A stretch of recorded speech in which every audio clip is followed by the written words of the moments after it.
The ocean was quiet, almost too quiet. Far away from land where no normal ship traveled, a single military sealift command ship cut across the dark water. The night sky above it was heavy with clouds, and only a thin silver moon looked down from behind them. The ship Ussens Raleigh moved slowly but firmly, pushing through small waves that slapped against its steel hull. It was not a warship, not a destroyer, not something famous. It carried fuel, supplies, machines, and food for Navy fleets. It was the kind of ship no one noticed until something went wrong, and tonight something was very wrong. Inside the bridge, Chief Officer Mark Halden was staring at the radar screen with a confused look.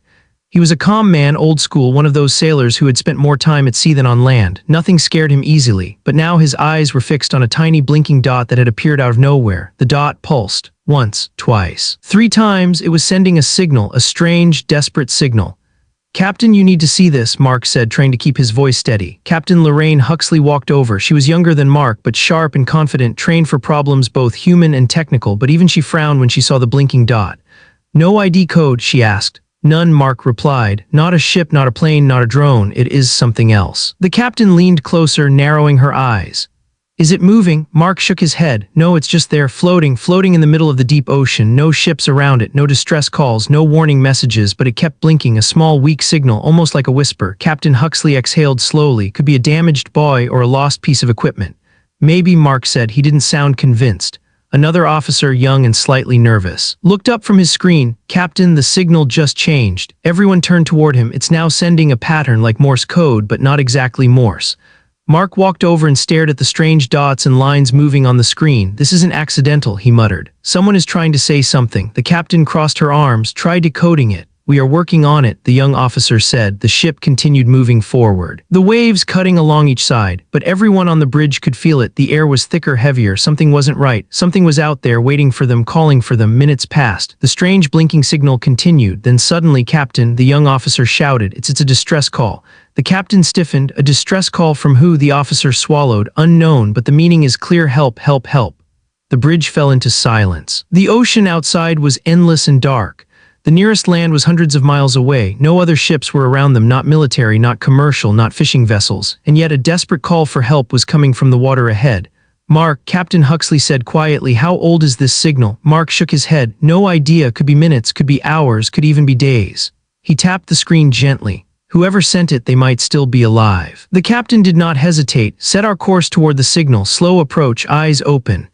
"Aye, Captain," Mark said. The ship adjusted its direction. The engines hummed deeper, changing rhythm as it turned toward the source of the blinking signal. Mark looked out the bridge window at the dark water. "I don't like this," he said in a low voice. "You don't have to like it," the captain replied. "We are the closest vessel. We are their only chance." He nodded. But the unease stayed with him. "The crew feels the tension down in the lower decks." The crew was starting to whisper. They felt the change in course. They felt the shift in energy. Sailors who had been laughing moments before now stood quietly listening. "What happened?" one asked. "Something on the radar," another replied. "Pirates, enemy drones, no one knows." Fear spreads fast on a ship, especially when surrounded by darkness and deep water. In the engine room, Senior Engineer Rosa Alvarez wiped oil from her hands and frowned at the vibration under her boots. "We're turning," she said. A junior engineer nodded. "Think it's bad?" Rosa sighed. "At sea, when a ship turns suddenly in the middle of the night, it's never good." The approach as Ussens Raleigh moved closer to the signal, the blinking became stronger, louder, more desperate. It pulsed through the radar, almost like a heartbeat. "Distance to source?" the captain asked. 2 miles and closing," Mark replied. The young officer looked even more nervous. "Captain, I'm getting a second signal." Everyone froze. "A second distress call?" Mark asked. "Yes, but this one is different. It's broken, corrupted, almost like someone tried to hide it." "Hide it?" the captain repeated. "Yes, or scramble it." Mark looked at her. "This doesn't feel right." "No," she agreed, "it doesn't." The ship slowed. Waves rolled quietly under it. "Visual?" Captain asked. "No visual yet," Mark said, scanning the darkness. The searchlights were turned on. Bright white beams cut through the black waves, moving left and right. But the ocean ahead looked empty. Then something reflected light, a small metallic glint. There, Mark pointed. The ship moved closer. The glint became a shape. The shape became an object. The object became something no one had expected. The object, it was floating on the surface of the ocean. Round, metallic. Almost like a sphere, but cracked, damaged, and covered in strange markings. It was about the size of a large suitcase. It blinked with faint blue light at irregular intervals. The captain stared at it through binoculars. "What in the world?" Mark adjusted his controls. "It's not a buoy, not a drone, not any kind of Navy equipment." The young officer spoke softly. "Captain, that's the thing sending the distress call." The faint blinking grew stronger as the ship approached. "Bring us to a full stop," the captain ordered. Launch the small boat, I want a closer look. Mark hesitated. Captain, we don't know what that thing is. I know, she said, but someone might be in danger, or something. Mark thought but didn't say it aloud. A team goes out. Minutes later, a small team climbed into a rigid inflatable boat. They were wearing life vests, helmets, and gloves. Among them was Rosa Alvarez, who insisted on joining. If that thing is tech, she said, you'll want an engineer. Mark agreed reluctantly. The small boat launched into the cold water. The night wind hit their faces as they slowly moved toward the floating object. The crew on the big ship watched from above, silent, waiting. Rosa spoke first. It doesn't look human-made. One of the sailors nodded slowly. Yeah, I've never seen anything like that. The sphere floated gently, blinking in that same desperate pattern. Help, help, help. When the small boat reached it, the sailors leaned over and used a long pole to bring it closer. The object was warm to the touch, too warm for something floating in cold ocean water. That's not normal, Rosa said. Suddenly the object blinked rapidly, a fast, stuttering pattern like a message trying to break free. Rosa leaned closer. It's trying to talk. The sailor beside her swallowed. Talk to who? Rosa looked at him. To anyone who will listen. They lifted the object into the boat. It was heavier than it looked. As soon as it settled on the floor, it made a soft humming sound like it was powering up again. Captain, Rosa said into the radio, we have the object, returning now. Be careful, the captain replied. The sudden change halfway back to the ship, the object did something unexpected. It stopped blinking, stopped humming, went completely silent. Rosa froze. Marky Captain, the object just shut down. Static crackled on the radio, not normal static. This static had a strange, high-pitched tone behind it, almost like a voice whispering too fast to understand. What is that noise? The sailor asked. Rosa grabbed the radio. Captain, do you copy? Static. Mark, do you copy? More static. Something was blocking their signal. The sailor holding the small boat's controls swallowed hard. We need to move now. Rosa nodded. Go. The small boat sped toward the big ship. Behind them, the silent sphere sat motionless, but it felt alive, like it was watching. When they reached the ship, a crane lifted them up. The crew on deck quickly surrounded the object. The radio suddenly cleared.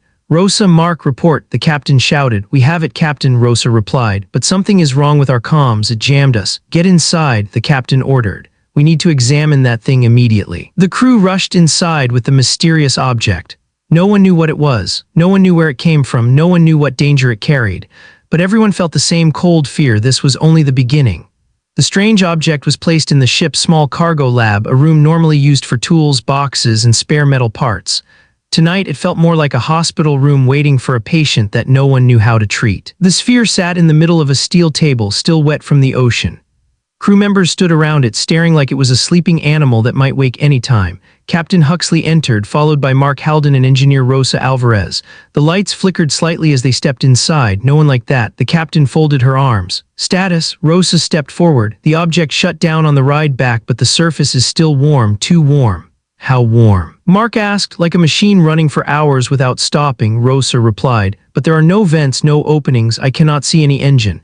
The captain circled the table slowly, studying the sphere. Could it be a spy device? Mark shook his head. No country has tech like this, not shaped like this, not blinking a distress signal like that. One of the young technicians in the room raised a hand nervously. Ma'am, I think the object has patterns. Patterns. The captain repeated. Yes, the tech said, walking closer. He pointed at faint, almost invisible carvings on the surface of the sphere. Not letters, not numbers, not any known language. Rosa leaned over. These lines, they look almost like circuits, but they are not normal circuits. They are smooth, carved like art. Mark frowned. So it is technology, but also something else. Everyone stared at the object, then something changed. A soft vibration moved through the floor. Only for half a second, just enough to make everyone's boots tremble. What was that? A crew member whispered. Before anyone could answer, the lights flickered again. The ship's engines hummed strangely like they were breathing too hard. Captain Huxley tapped her radio. Bridge report, static. She tried again. Bridge, this is the captain. Come in, more static. A cold, sharp, broken noise. Rosa swallowed. Captain, our radios were jammed outside. It could be happening again.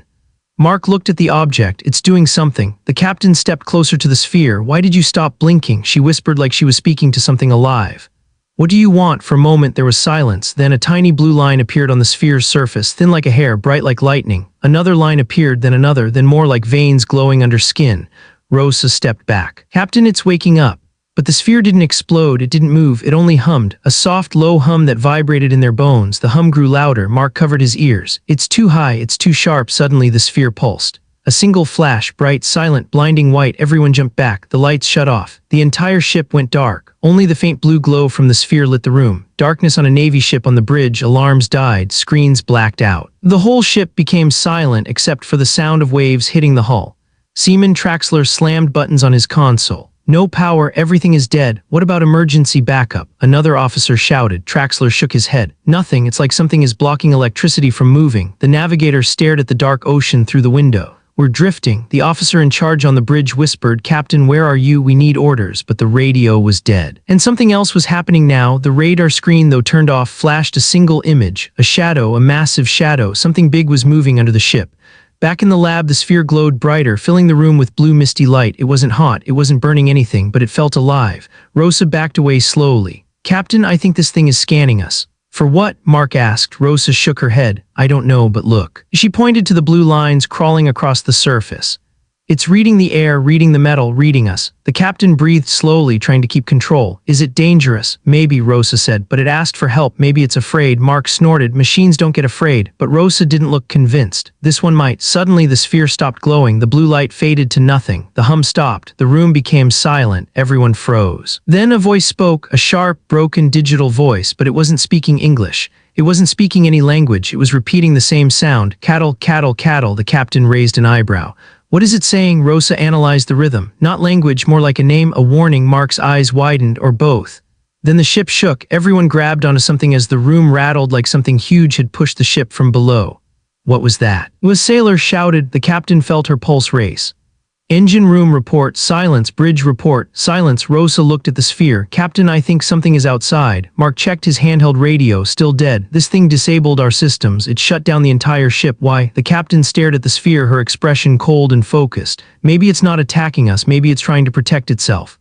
From what? Rosa asked. The answer came fast. The ship shook again, harder. Something scraped along the hull, deep, metal against metal. Every sailor in the room turned pale. Mark whispered, something's down there. The shadow reveals itself far below the surface. The ocean churned. Something enormous moved, larger than a submarine, larger than anything the Navy had seen. It was following the ship, and now it was rising. On the bridge, the navigator screamed, Captain, something's coming up right under us. But the captain couldn't hear him. Her radio was dead. Down in the lab, the sphere glowed blue again, brighter than before. The lines across its surface moved faster, almost like a heartbeat. Rosa whispered, it's scared. Mark shook his head. Machines don't get scared. Rosa didn't argue. She simply stared at the sphere and said, look at it. The sphere pulsed again. This time the blue light moved outward, passing through the air like a wave. It touched the steel walls, the floor, the ceiling. It passed through the entire ship. Then the voice spoke again, clearer now, still digital but understandable. Danger approaching, danger. The captain stepped closer. What danger? The sphere didn't answer. It simply pulsed again, and then the ship tilted hard. Everyone fell. Tools flew, metal clanged. Someone shouted in pain. The ship was being pushed from the side. Something outside was ramming them. The captain tried to stand, grabbing a rail. Everyone hold on. Something is attacking us. Rosa looked at the sphere. Captain, I think it wants to help. Help, Mark snapped. It shut down our power and called a monster to us. Rosa shook her head. No, the monster was already coming. That's why the sphere called for help. The captain stared at the glowing object, breathing hard. Rosa, what do we do? Rosa looked at the sphere, then at the captain. We need to let it speak. How? Mark asked. Rosa stepped toward the sphere slowly. By touching it, Mark's eyes widened. Are you insane? But Rosa placed her hand gently on the sphere. It felt warm, alive, like it had a heartbeat. The lines on its surface spread, wrapping around her hand like glowing vines. The room filled with deep blue light. Rosa's eyes widened. She saw something, images, flashes, a massive creature under the ocean. Long, dark, metal and flesh twisted together. And chasing it, warships from a distant place, not human. She pulled her hand away, gasping. What did you see? The captain demanded. Rosa swallowed hard. Captain, that thing outside is not an animal and not a machine. It is something in between. Mark froze. A hybrid. Rosa nodded. And it's hunting this sphere. That sphere is a beacon, a survivor. It escaped from something terrible and the monster followed it. The captain took a slow breath. So we saved the wrong thing. Rosa shook her head. No, we saved the thing that needs help. And now we have to deal with the thing hunting it. The ship shook again, harder than before. The monster was rising. The sphere pulsed again and the voice returned. Help humans together survive. The captain stared at it. Then tell us what to do. The sphere glowed brighter. Outside, the ocean roared, and something huge broke the surface. A massive shape tore through the surface like a rising mountain. Water shot upward in a giant white plume. The ship tilted violently, groaning under the weight of the wave that slammed into its side. Crew members fell onto the floor. Tools rolled everywhere. The lights flickered once more and then came back with a weak red glow. Emergency power, barely alive. Captain Huxley grabbed the rail to keep from falling. She stared through the lab's small window toward the dark ocean outside. Something enormous was out there, something alive, something watching them. The sphere on the table pulsed rapidly, glowing brighter than ever. Its blue lines moved like veins rushing with energy. The voice returned, broken but desperate. Danger, rising, hide, protect. Mark Halden's face turned pale. Rosa, Captain, we can't fight something that size. Rosa shook her head. Then we don't fight, we think. Think fast, someone shouted as another wave hit the ship. The captain took a deep breath. First, we need to see what we're dealing with. Everyone bridge now. She grabbed the sphere with both hands. Rosa jumped forward. Captain, wait, we don't know what it might do. It asked for help, the captain said, so it comes with us. Racing to the bridge, the crew ran through dim hallways lit only by red emergency lights. The ship creaked under every push from the ocean. They passed open doors, fallen boxes, swinging pipes. On their way, they heard something new, a sound deep from below. A low, metallic groan, not from the ship, from outside. Like a giant dragging broken metal along the ocean floor. Rosa whispered, that's it, that hybrid creature, it's moving right under us. Mark swallowed hard. Why us, why now? Rosa held the sphere close to her chest. It's not here for us, it wants this. The sphere pulsed gently as if confirming. The captain pushed open the bridge door. Report. The bridge officers turned, fear in their eyes. Captain, Seaman Traxler said, pointing through the window. You need to see this. Slowly, the captain walked to the glass, and then she saw it. The monster in the water, a gigantic shape longer than the ship, was floating partially above the water. It wasn't a perfect shape. Its body looked broken, twisted, stitched together from different parts. Some sections were smooth metal, others looked like scales, but not from any earth creature. Its eyes, two glowing circles, watched the ship with cold intelligence. Rosa covered her mouth. It's alive. And mechanical, Mark whispered. What in God's name built something like that? The creature made a sound, a deep rumble that vibrated the entire ship. Traxler jumped.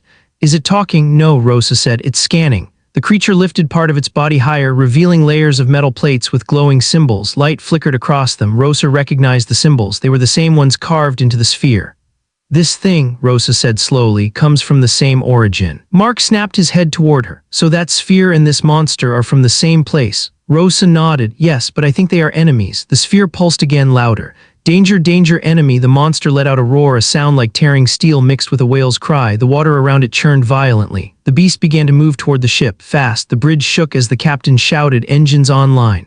No, ma'am, Traxler cried. It's still blocking our systems. The captain held up the sphere. Then we need this thing to stop blocking them. Rosa nodded. Let me try. She took the sphere and placed it on a console. The glowing lines immediately spread into the screen like roots trying to connect. The ship's dim emergency lights flickered. Mark held his breath. Is it helping or making things worse? Rosa whispered, please work, please. The sphere pulsed. The screens blinked. The engines hummed weakly. Then stronger, then fully. Engines back, Traxler shouted. Captain, we have power. The captain didn't waste a second. Full reverse, get us away from that thing. Traxler slammed the controls. The ship's engines roared. The vessel began moving backward, slowly at first, then faster. But the creature was faster, much faster. A deadly game of chase, the monster lunged.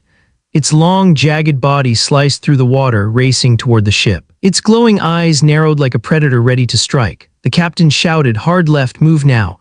The ship turned sharply, water spraying across the windows. The monster missed by only a few meters, but the wave from its body slammed into the ship, tossing everyone to one side. The bridge groaned under pressure. Loose items crashed to the floor. Mark grabbed a railing. Captain, we can't outrun it. The captain's jaw tightened. We don't have to outrun it. We just have to think smarter. The monster circled back. This time it dived underwater. The radar showed its massive form looping below them like a shark preparing another strike. Rosa stared at the sphere. It's scared. It knows that creature. It knows its weaknesses.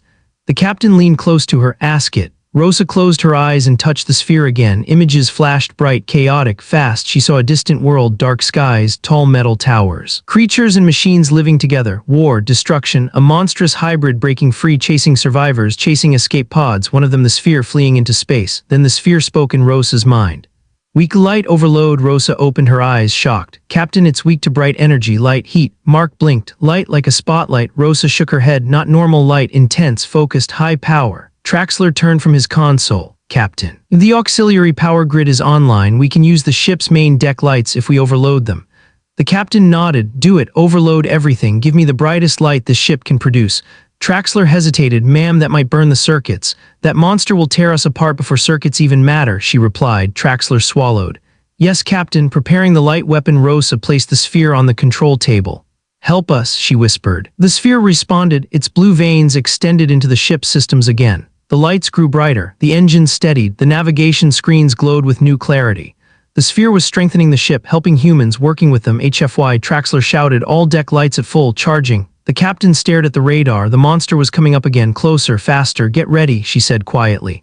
Outside the ship, clouds parted for a second, allowing a beam of moonlight to touch the creature's back. The beast reacted harshly, flinching, its glowing eyes dimmed for a moment. Rosa gasped. It reacts to light. Moonlight heard it. Good, the captain said. Let's give it more than moonlight. The confrontation, the monster rose again closer. It lifted its head, jaw spreading, revealing rows of metal teeth. It wasn't just going to attack the ship, it was going to eat it. Traxler, the captain yelled, now. Traxler slammed the switch. Every light on the ship exploded into brightness. Spotlights, emergency beams, cargo deck lights, bridge lights, even the spare flood lamps. All of them turned into one blinding blast of white fire. The monster shrieked, its skin smoked, its metal plates glowed red. It thrashed violently, waves crashing around it. Rosa shielded her eyes. It's working, Mark shouted, it's falling back. The monster writhed for several seconds, then dived deep into the ocean to escape the light. The water churned and steamed as it sank. The ocean grew quiet again, too quiet. The captain lowered her hand slowly.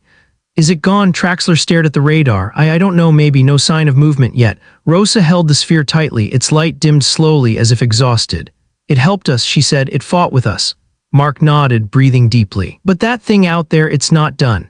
The captain looked at the dark sea. No, it's not. She turned to the crew. We survived round one. She glanced at the sphere, and now we need answers. The ship was calm again on the surface, but inside the tension felt like a tightly pulled wire ready to snap. The monster had vanished into the deep ocean, but no one believed it was truly gone. The crew moved through the hallways with careful steps, whispering in low, fearful voices. Everyone felt watched. Everyone felt hunted. Captain Huxley ordered the sphere taken to the secure communication room, the one area of the ship with thick walls designed to block outside interference. She wanted answers, real answers. Rosa carried the sphere carefully. Mark walked beside her, constantly scanning the hall like something might jump out.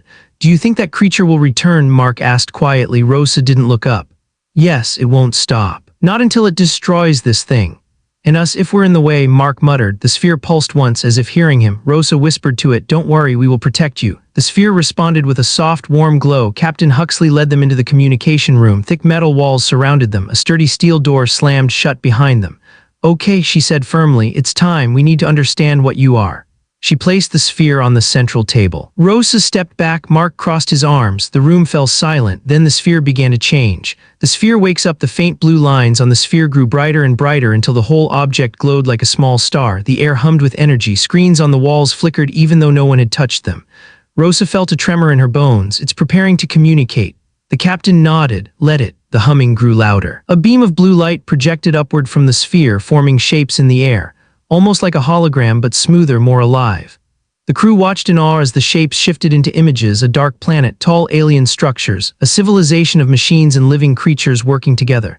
Then fire, explosions, cities turning to ash, a monstrous hybrid creature clawing through crowds, more hybrids being born in metallic factories. Chaos everywhere, Mark whispered. What are we looking at? Rosa exhaled slowly. Its home, its world, destroyed. The captain's face was stone cold, but her eyes softened. What caused the destruction? The image zoomed in. A giant symbol appeared, a circle split into 3 glowing lines, the same symbol carved faintly into the monster's metal plates. Rosa's voice shook. That's their enemy, the force that created the hybrids. The hologram shifted again, an escape pod launching. A small glowing sphere inside it, the same sphere they now had on their ship. It flew through space, past stars, past dying worlds, until it reached Earth. The sphere's voice echoed through the room, digital but clearer than before. Survivor warning, enemy follows. Captain Huxley leaned forward. You came here to warn us. The sphere pulsed, blue light filled the room. Protect humanity, enemy coming. Not when many. Mark's heart pounded. Many, as in more hybrids. The sphere pulsed again. Yes, the monster transmits a signal. Suddenly, one of the screens on the wall flashed violently. Static danced across it. A sharp, piercing tone filled the room. Rosa jumped. That's not us, that's not the sphere, that's the screen changed. A shape appeared, a massive eye glowing, watching the hybrid creature. Mark stumbled back. It's sending us a message. The monster's metal jaws opened. A strange sound blasted through the speakers, a growl mixed with digital code, a warning, a threat. Rosa analyzed the sound, her face draining of color. It's not talking to us. She pointed at the screen. It's talking to something else. The captain's voice grew low. Something else where? Rosa swallowed hard. Out there in the deep ocean, or maybe farther. The sphere suddenly glowed red, not blue, red. Danger. Signal spreading, enemy calling others. The captain stepped forward. How many others? The sphere hesitated, then spoke one word. Dozens. Panic in the crew. An alarm blared in the hallway outside the communication room. Crew members screamed. The steel door shook violently as if something huge had hit it from the outside. What now? Mark shouted. A sailor burst in through the door before it could close again. "Captain," he gasped, "you need to come to the cargo deck right now. There's something." A loud bang cut him off. Then a metallic screech. The whole room vibrated. The captain spun toward Rosa. "Stay with the sphere. Don't let anyone touch it." Rosa nodded, clutching the glowing orb tightly. Mark and the captain ran out. Chaos on the cargo deck. When they reached the cargo deck, the scene looked like a nightmare. The deck was flooded ankle-deep with seawater. Crates were broken open. Wires hung from the ceiling. Crew members stumbled around in panic. In the middle of the deck, a large metal tentacle was hanging over the railing like a dead snake. Mark stared, horrified. "Is that a part of the creature?" A crewman shook his head. "No, sir, that thing didn't come from outside. It came from inside the ship."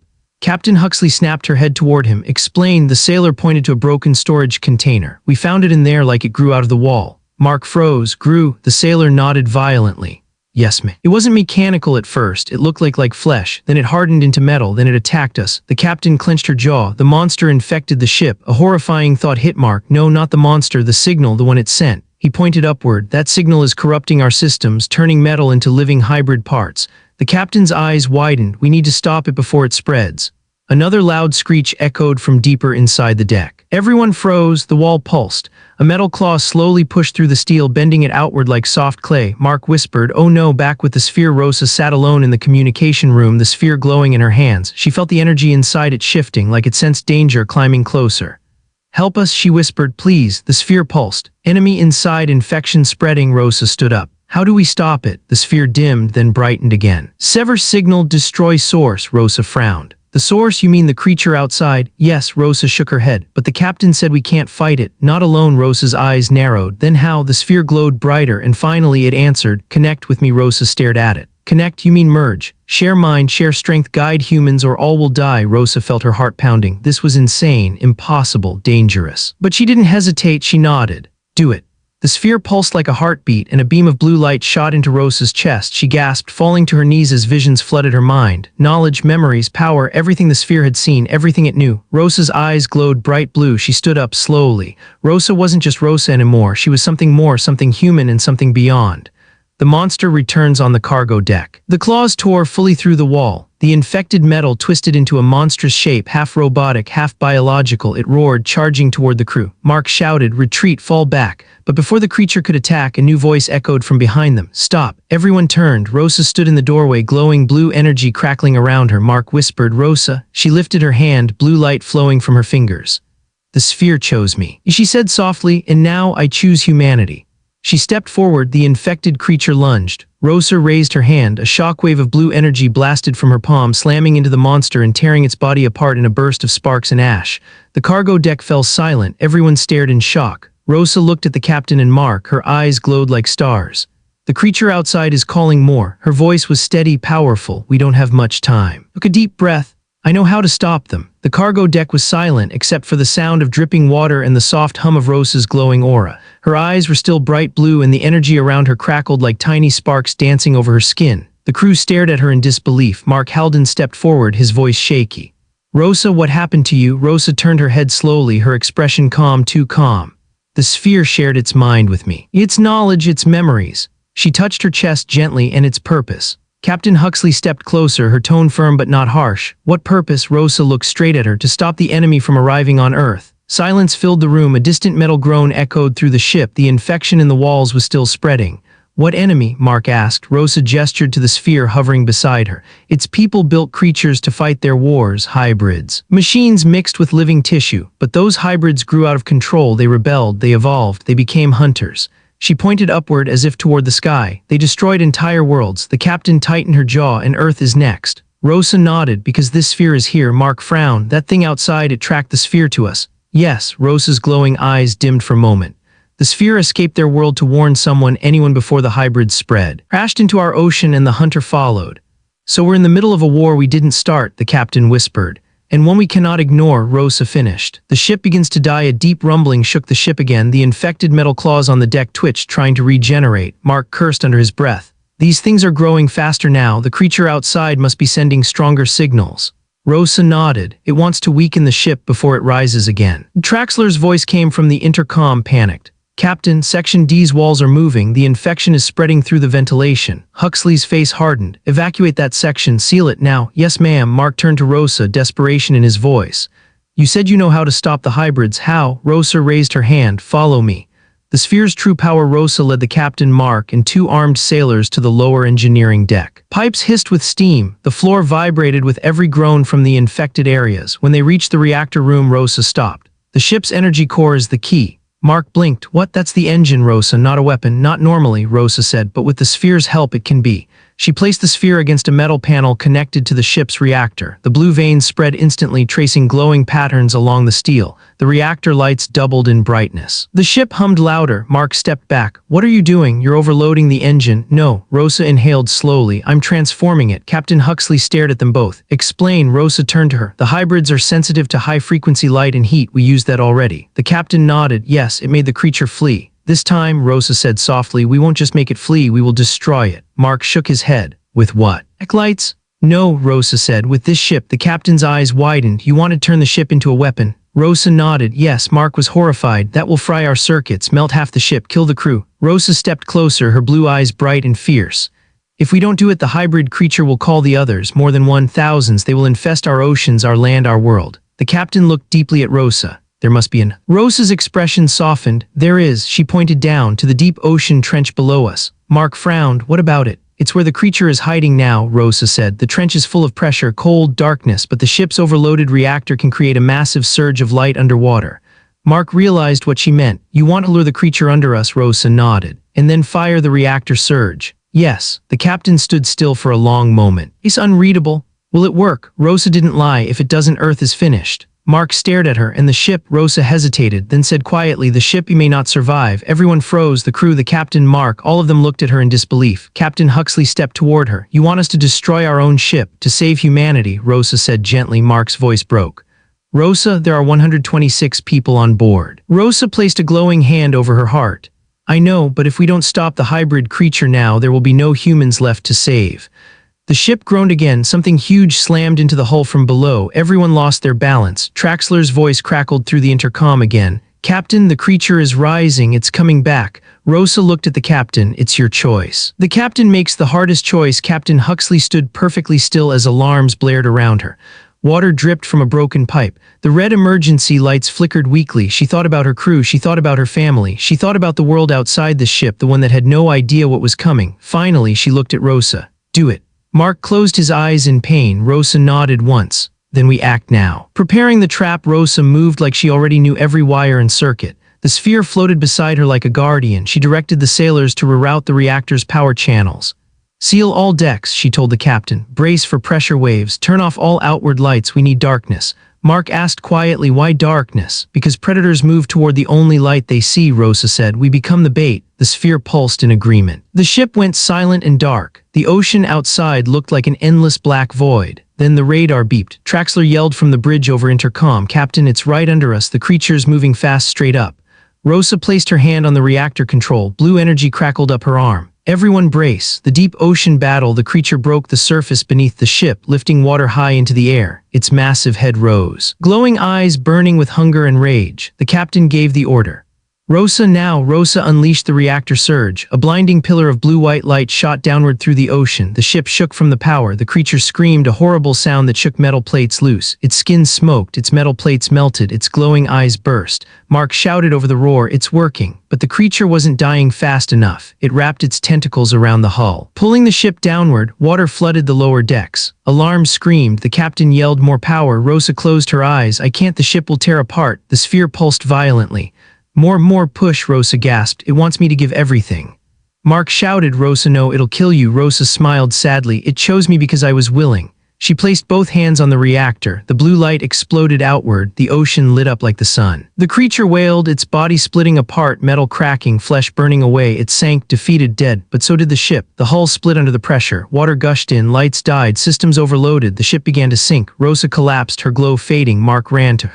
Rosa, stay with me. She weakly opened her eyes. Did we do it? Mark held her close. Yes, we did. The captain gave one last order. All hands abandon ship. The crew scrambled for lifeboats as the great vessel slipped beneath the waves. Rosa looked at the sphere lying dim beside her. It pulsed one last time. Thank you, humans. Then it went silent. The ship sank quietly into the deep. But the war had only begun. The ocean swallowed the Ussan's Raleigh like it had never existed. The sea became calm again, too calm, no waves, no wind, just a silent stretch of black water under the pale light of a dying moon. Lifeboats floated on the surface, small islands of fear and hope.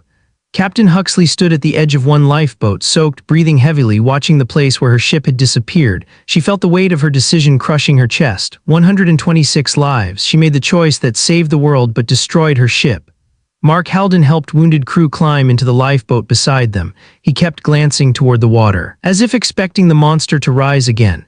But Rosa Alvarez, the Rosa who glowed like a star only minutes ago, lay unconscious on the floor of the captain's lifeboat. Her eyes, once shining with blue energy, were dim now, human again but weakened, tired. Mark knelt beside her. "Rosa, can you hear me?" Her eyelids fluttered. She whispered, "Is the creature gone?" Mark nodded. "Yes, you did it." She tried to smile but winced in pain.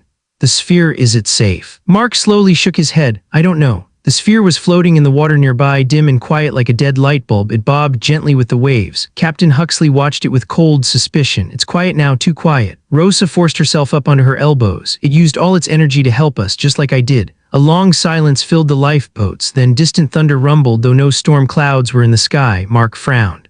What was that? Rosa's eyes widened. Not thunder.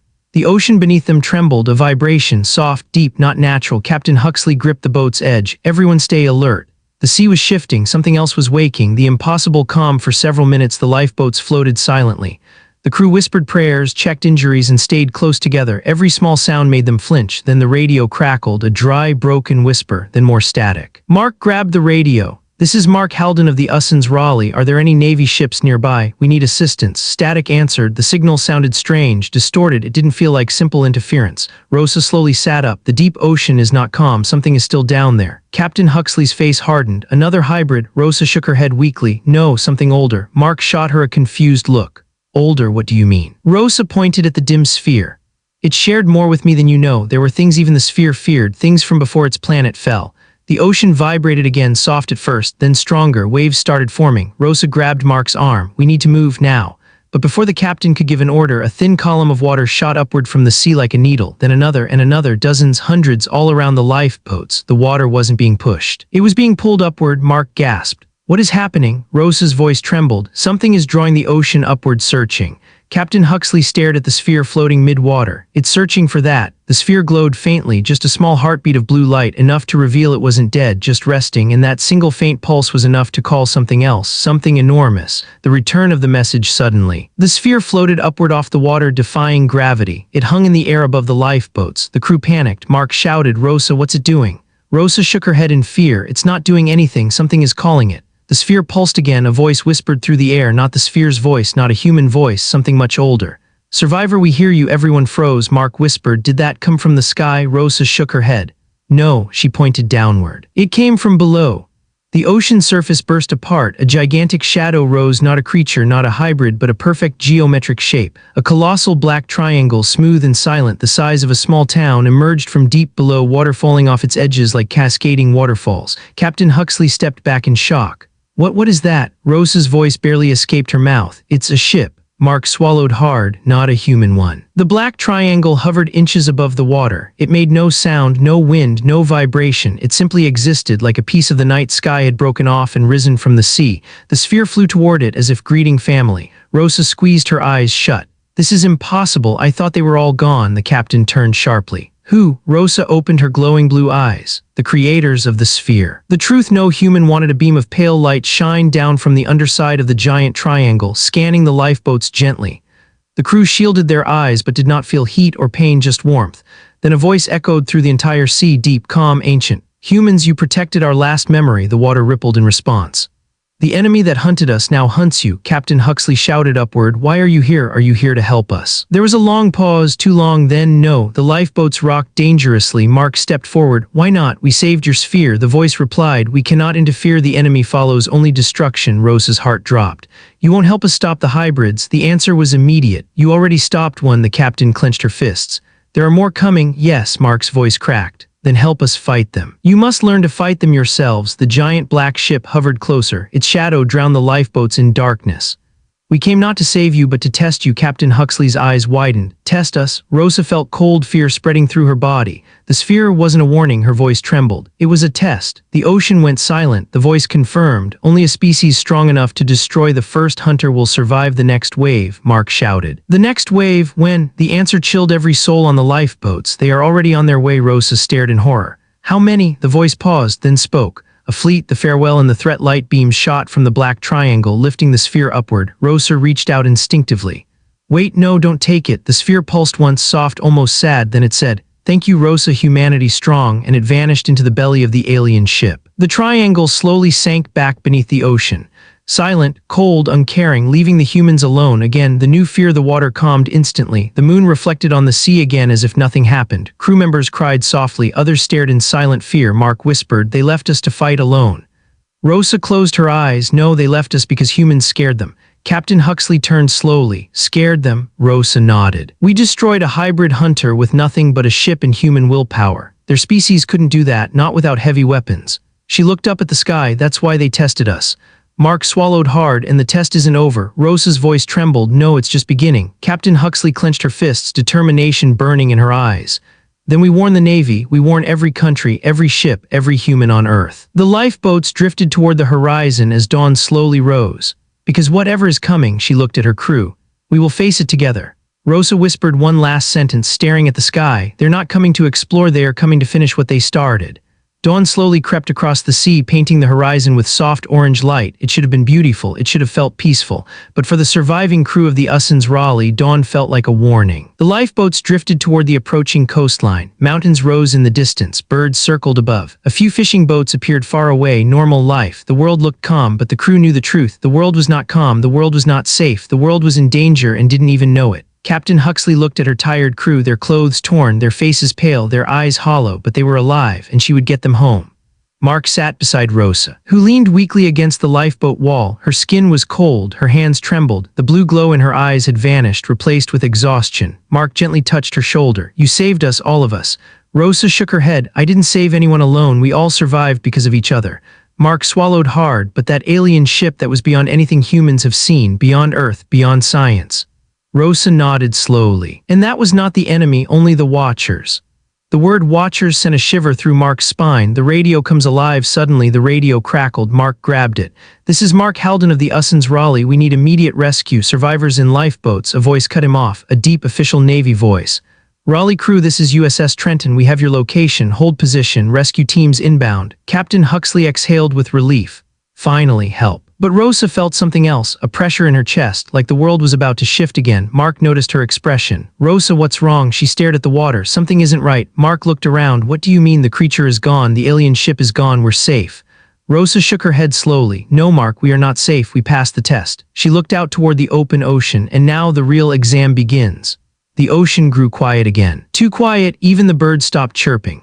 The first echo, a deep vibration, rippled across the sea, not like before, not like the monster, not like the alien ship, something else. A slow, rhythmic pulse. Mark frowned. "Do you hear that?" Captain Huxley did. Her eyes widened. "Yes, but it's not coming from below." Rosa whispered, "It's coming from everywhere." A second pulse hit, stronger, deeper, like the heartbeat of a planet. The water around the lifeboats churned. Rosa closed her eyes. "It's a signal." Mark leaned forward. "From who?" Rosa didn't move. "From them." The sky above darkened suddenly, as if something massive passed behind the sun. The light dimmed, shadows stretched across the sea. The crew looked upward and froze. The sky breaks. At first it looked like stars fading in daylight. Then the stars grew larger, brighter, moving. 1, 2, 8, 20. Dozens of small glowing shapes appeared above the atmosphere, not ships. Not meteors, not satellites. Something new, something alive. Some shapes looked like giant mechanical birds, others like manta rays made of steel, others like floating orbs covered in red symbols. Rosa gasped softly. "The hybrid swarms the hunters." The crew panicked. Mark grabbed Rosa's arm. "Are those the same kind of creature we fought?" Rosa shook her head with dread. "No, those are worse. The one we fought was only a single hunter. These," she pointed upward, "are scouts. A full fleet moves behind them." Captain Huxley whispered, "God help us." The shapes drifted across the sky, scanning the ocean like drones looking for prey. Their red lights flickered like angry eyes. The first wave had arrived. Earth wasn't ready. The unexpected signal, one of the glowing alien scouts stopped above the lifeboats. Its metallic body hovered silently, casting an eerie red glow over the survivors. The water below it rippled. The air became cold. Mark stood in front of Rosa instinctively. Stay behind me, Rosa shook her head. No, it's sensing me. The sphere changed me. It knows I'm here. The scout lowered itself, coming closer, 10 meters above, 5 meters, 3. Captain Huxley yelled, everyone stay still, hold position. The scout's glowing eyes scanned Rosa. A red beam swept across her skin, her neck, her chest. Suddenly the beam flickered, the scout froze in place. Then it backed away sharply. Mark blinked, it retreated. Rosa nodded slowly. It scanned me and saw something inside me, the hybrid sphere. What? The captain asked. Rosa hesitated. The sphere is still inside me, not physically, but its code, its patterns, its energy. I am the last piece of its species. Captain Huxley realized the meaning instantly. They think you're a threat, Rosa nodded, or a leader. The scout hovered backward, then emitted a loud, mechanical cry. The other scouts responded instantly, forming a circle in the sky. Mark whispered, they're regrouping. Rosa's glowing blue eyes returned faintly for a moment. No, they're reporting. What? Mark asked. She looked at him. They now know humans can kill them. The final choice, a bright white flash appeared on the horizon, a U.S. Navy destroyer, the USS Trenton. It raced toward them, guns ready, sirens blaring, helicopters preparing to deploy. Mark shouted, look. Rescue is here. Captain Huxley did not smile. This will not be a rescue, this will be a war. The alien scouts turned toward the destroyer, dozens of red eyes locking on, dozens of weapons powering up. Rosa felt her breath freeze. They're not here to test anymore, she whispered. They're here to wipe us out. The sky erupted with red lights as the scouts dove toward the destroyer. Captain Huxley shouted, Rosa, is there anything you can do? Rosa swallowed hard. Her energy was almost gone, her body weak, her mind burning, but she had one thing left, one last power the sphere gave her, but using it would change her forever. She looked at Mark, tears in her eyes. If I use this, I might not be human anymore. Mark grabbed her shoulders firmly. You're human because you choose to protect us. Nothing can take that away. She closed her eyes and nodded. Rosa rose slowly into the air, floating above the lifeboat. Blue energy swirling around her like a storm. The alien swarm turned toward her. Rosa's voice echoed across the sea. This world is under human protection and I am their voice.